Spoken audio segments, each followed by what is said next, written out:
Welcome to Spotlight. I'm Bruce Gulland. And I'm Liz Waid. Spotlight uses a special English method of broadcasting. It is easier for people to understand, no matter where in the world they live.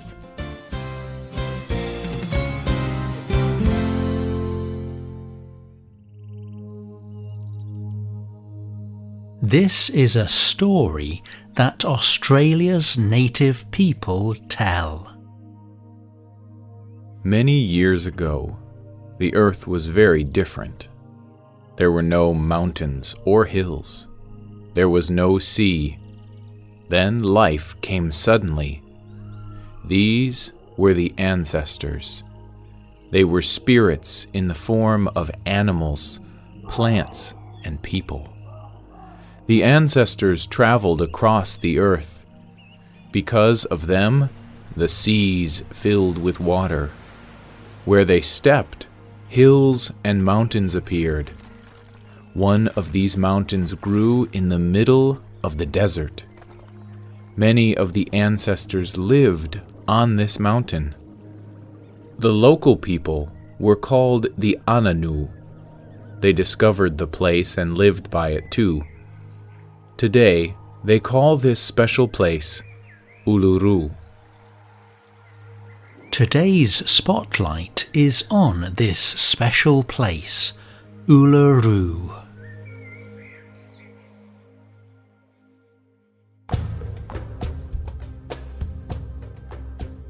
What you have just heard is a story about the beginning of the world told by the Anak people. The Anak are one of Australia's native people. They have lived in Australia for almost 65,000 years. The land is very important to the Anak. It is filled with their history. They even talk about the land as if it were a person. They call it my grandmother or my grandfather. For the Anak, the place they live is not just a place. It is a part of who they are. Uluru is one of the most important places for the Anak. It is a huge sandstone rock in the middle of a flat desert. From the ground to the top, it is 348 meters high. And it is 9.4 kilometers around. There are no other rocks or mountains around it. It has a dark red colour. But when the sun shines on Uluru, the rock seems to change colour. It is beautiful to see. It may even seem like magic. The Anak believe Uluru is sacred or holy. For them, it shows how the world was created. And it is a part of their beliefs.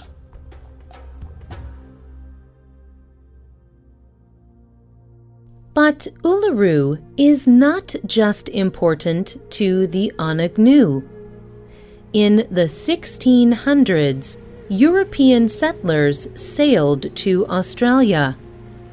After a long time, they found Uluru.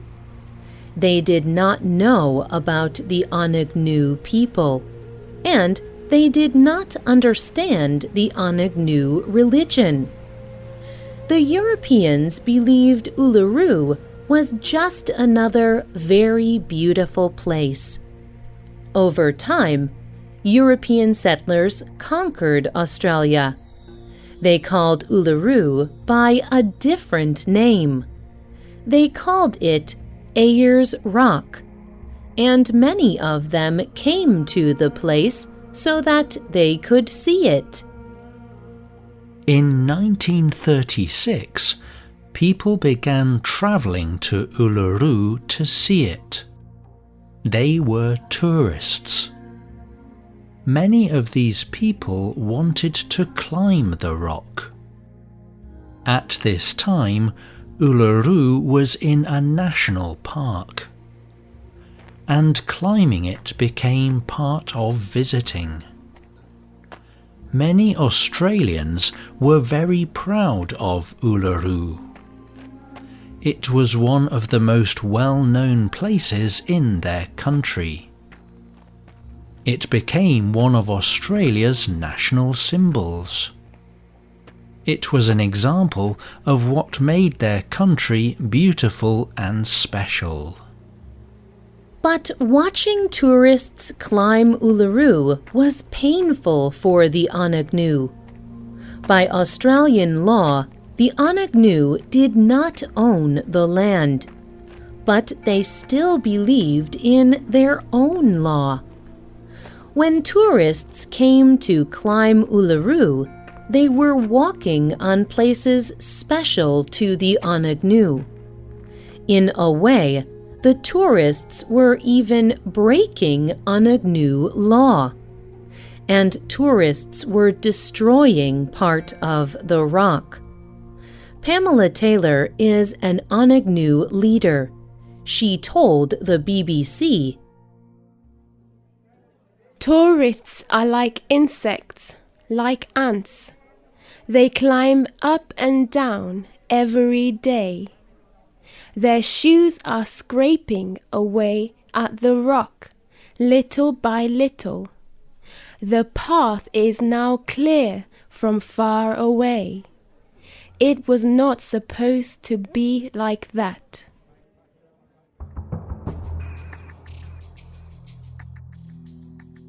For many years, the Anak asked people not to climb Uluru. They put signs at the bottom of the rock to tell tourists why it was important. But people continued to climb. Finally, the Anak decided that their law should govern Uluru. It was too important to them. The Anak talked with the Australian government. They wanted their land back.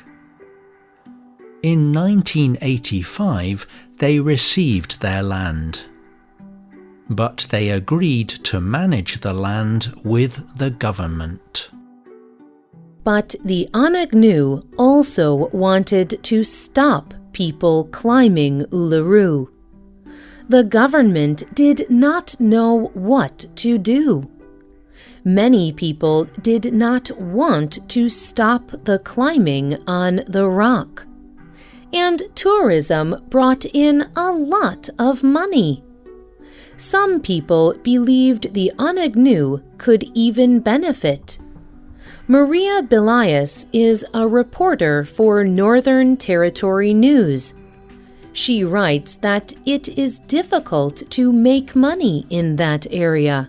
She says, "Creating jobs for the Anak can only be positive. It would bring a lot of money to people who need it. We could address safety issues from the climb, and we could employ more guides so that people obey Anak law. I can only see a chance to make a lot of money that we should explore."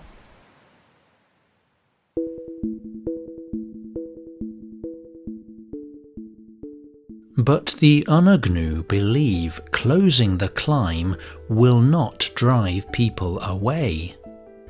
They say it will make Uluru more interesting. They plan to teach people about their culture. They want to tell tourists stories about Uluru. Sammy Wilson is the board chairman of the Uluṟu-Kata National Park. He told The Conversation, "Visitors do not need to worry that there will be nothing for them with the climb closed. There is so much else in the culture here. We have a lot to offer in this country. There are so many other smaller places that are culturally interesting that we can share. Instead of feeling disappointed, tourists can experience the place with the anangu. They can enjoy that they learned so much about our culture." And telling people about their culture has done a lot for the Anak. The Anak could not close the Uluru climb at first, but they began telling people about their culture. And this started to change people's minds. Tourists began to respect the Anak, and they stopped climbing Uluru when asked. Then, in 2017, the Anak asked to close Uluru again.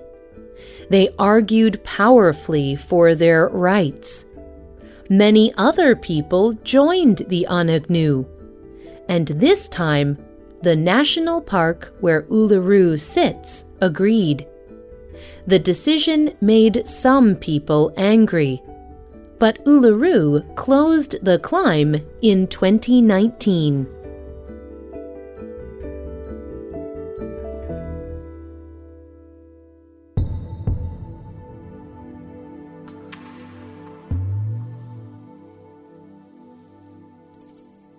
Do you think it is right to close Uluru to climbing?